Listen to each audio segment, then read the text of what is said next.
Hello everyone and welcome back. I am very excited to showcase the finished Confetti Waves Sweater. Completely finished and all done. And as well as it living in my head for the last few months, you've seen it on my hook in a number of my past videos, but it is now finished and ready to release. I've gotten changed because there is a coffee on the way and no way am I drinking coffee whilst I'm wearing that brand new finished project. The Confetti Waves Sweater is designed for days much like today, where it is a little bit warm but not quite warm enough. You know those days when you need something a little bit lighter, but you need something a little bit breathable all at the same time. Be still a little bit cozy but not too heavy for those slightly warmer spring days. I really wanted to create a jumper that was a light layer to throw on over a vest, or even something you can wear on its own. That really nice relaxed fit and those lovely big sleeves. And I selected this stitch pattern, the long wave stitch, which creates this really gentle flowing texture. The idea behind those colour changes was to mimic that dappled look you get from spring sunshine reflecting on water. Almost like soft waves with little flecks of colour running through them. I've nearly finished a second version of the Confetti Wave Sweater. The first one is sat safely over there so that I can drink my coffee confidently. And the second one I've made in a different fibre. I think it's really nice to be able to show the difference between a standard acrylic yarn and something a little bit more luxurious for those that want to make an investment piece. Plus it really gives me an idea of if a yarn can be swapped easily in a pattern, and for me to see if the stitch pattern looks even more defined in a different fibre. You may be happy to know that actually my acrylic version looks equally as good as the luxe version I've made to display on the stand. The version that I am wearing in the finished photos that I'm going to show you a little bit more behind the scenes here, it was made using Paintbox Yarn's Simply DK, which is 100% cotton. It's marked as a size 3 yarn, and I've used a 4.5mm hook in both my versions. For the variegated section of the pattern, I chose Hayfield Spirit Double Knit, or DK, in Sundown, I can't remember what this is called, but both of these were on my shelf for a different project that I'd never finished, and now this is all I have left. I didn't have much of the Hayfield Spirit at all, and I had a few balls left of this, I want to say soft fudge, but I don't think it is. I think it's caramel actually, and I've never put the coloured name in. I do love how this yarn looks when it's all wound up, and I really love how it's worked together with this caramel colour. So price wise, for me to make mine, I made a size 3. We'll go into the sizes a little bit more. I used 6 balls of the Paintbox Yarn Simply DK and less than 1 ball of this Hayfield Spirit DK. So price wise, when this is not on sale, let's go for the full price. It is £2.60 a ball. It's currently on offer, but I think that's only for Easter. And then the Hayfield Spirit is £5.25 a ball. These prices are from Lovecrafts, whose brand the Paintbox is. And the total cost to make my sweater, not including all the time it took, was £23.45. I totted it all up, and obviously I do have some left over, but I had quite a few of these on my shelf. One of the best things about using acrylic yarn for a large project like this, I'm not saying that I am large, I'm just saying for the slightly higher amount of yarn needed to complete that project, is that it keeps it affordable. You know, £23.45, I don't know what Primark are charging these days for a fast fashion project, but it's not far off that amount.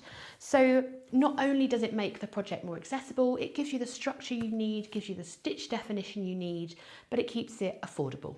I've also made my display sample, which is in a very luxurious yarn.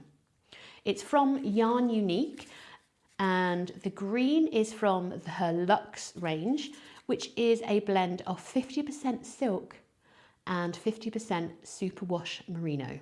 It was amazing to work with, super smooth on the hook. The variegated colour that I used in this version, I have a little amount left I have about 20 grams left at the moment because I've still got the other cuff to finish, was her double knit luxe sock. I don't even know what colourway this was, but it is glorious when worked up. And ignoring the ends, on this display version, I've actually used the variegated colour in the cuff as well, just basically to use it up because it's so beautiful. I wanted to use as much of this colour in this variation as I could. On my previous version, on the cuff, I've just continued with my main colour.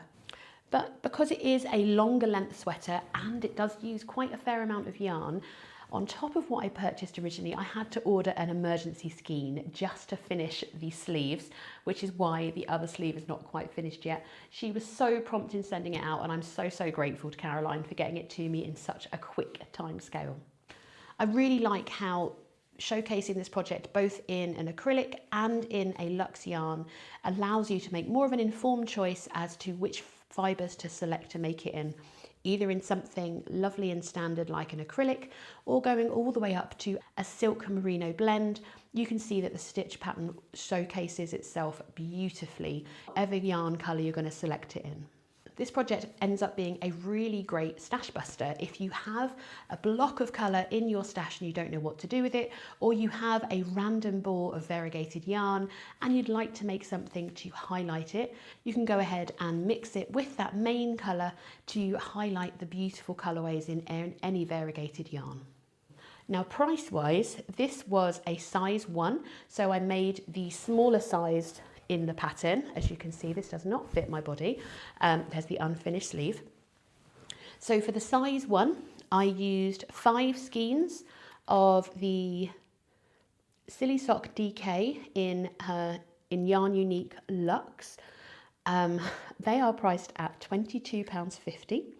And then for the DK Luxe sock, I have none left to show you these. I'll pop it on the screen. That's what's left. And I have a bit of green left to finish the sleeve. The DK Luxe sock is priced at £20 when I purchased it. So the finished sweater is going to have cost £112.50. So yes, you almost, God, this is why, God, this is a bit of an uncomfortable conversation, isn't it? Let's be honest. And why I didn't select to make it in my size, because I probably would have needed another 3 skeins, taking that price. Do you know what? That's not actually a bad price for a handmade item. And I think this is where, even in my mind, it's like, oh, it's so much money. But actually, you know, even £200 worth of materials for the pleasure I've had in working with such a gorgeous fibre. If I was gifting this to someone that I really loved, because I would never make a sweater for anybody that I don't love, it might be worth spending that money to create such a gorgeous, gorgeous finish project. If you know how it's going to work up in such a fibre, it's, yeah, I think it is kind of worth the money. It feels quite shocking to hear the total amount, but it's really glorious when it's stitched up. I'm not a yarn snob in any way. I'm very happy with my own version being made in acrylic. And yes, 1 skein of this is nearly the whole cost of that jumper. But, and I'm scared to wear that one near a coffee, let alone wearing something worth so much money. If I was to buy something this size handmade, it's going to be a lot of money. And I think even in my head, I still question the value.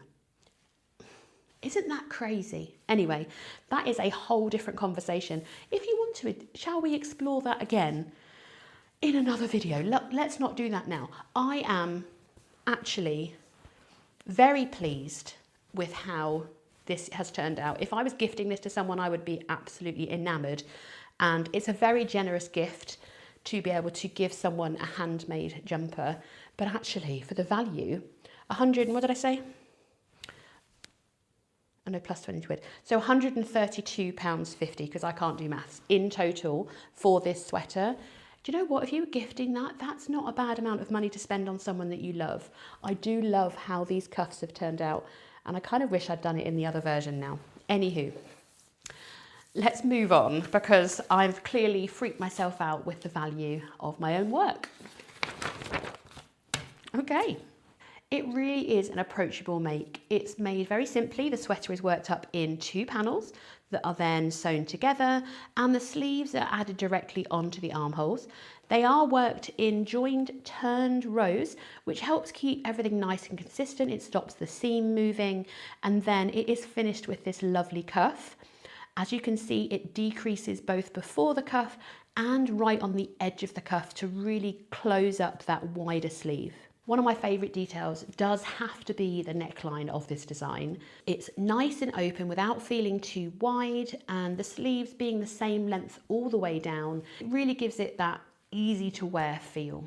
So let's talk sizing. Now, I try and be as size inclusive as possible. There is a lot of debate around size inclusivity online, and actually I would like to have added maybe an 8th size on the smaller side, because the smallest size for the finished chest is 31.5 inches. That's for the size 1, and it goes all the way up to a size 7, which has a 69-inch finished chest. When I'm wearing something that I want to feel great in, I actually wear it a little bit tighter than I would wear, say, this jumper, which is definitely oversized, and I probably could have gone down a size in it for me. Whereas I do like to show my shape. I moan a lot about my size. If you could hear the audio from the photo shoot, you would understand that I have a lot of body issues, but actually I like it fitted on my body. Because the bust and the hip have the same measurement, I added a slit at the side for mine when I was joining. The instructions are in the pattern to enable you to do that if you want to, whereas this side one is seamed all the way down the side. Mine has a side slit so that I can have a little bit more movement in my hip. I'm quite broad-hipped.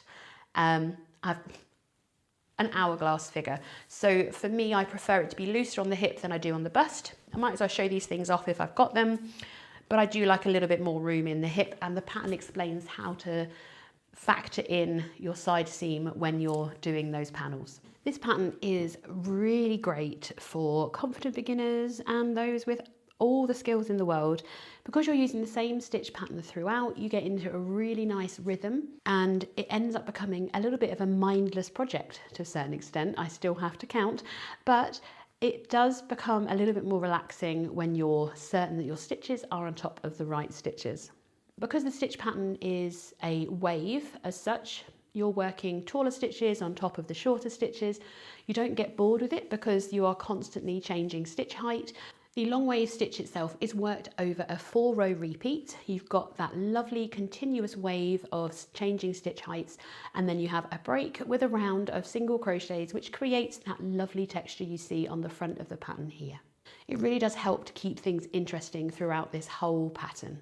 I've got an updated stitch pattern coming out for the long wave stitch because I'd like to think that my teaching skills have got a little bit better since I first released my original long wave stitch pattern. That'll be coming out next week, so you're going to get to be able to have a practice of that stitch and give it a go before you make the commitment to make a whole sweater in it. I will say though, the more you do it, the easier it gets. So the Confetti Waves Sweater pattern PDF is available right now to purchase.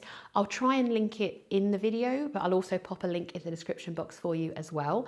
And of course, if you are coming to one of my yarn shows over the next few months, you are going to get to see my finished display. Hopefully I'll be wearing my sweater for you as well. And of course, you'll be able to get the printed version of the pattern. They are currently traveling to my house as we speak. I'd love to know if you would also be adding a bit of confetti into your pattern by using a variegated yarn here and there in your stitches, or if you'd go for a solid colour of just one shade throughout the whole sweater. I really hope that you've enjoyed seeing a little bit more about the Confetti Waves Sweater. If you're still undecided as to whether or not you feel that stitching up a sweater in a luxury fibre is for you or not, or you'd like more information about the types of yarn you can use in your spring and summer patterns, I'll catch you in the next video where I'm going to be deep diving into recommendations for those spring and summer makes. I'll see you in the next video.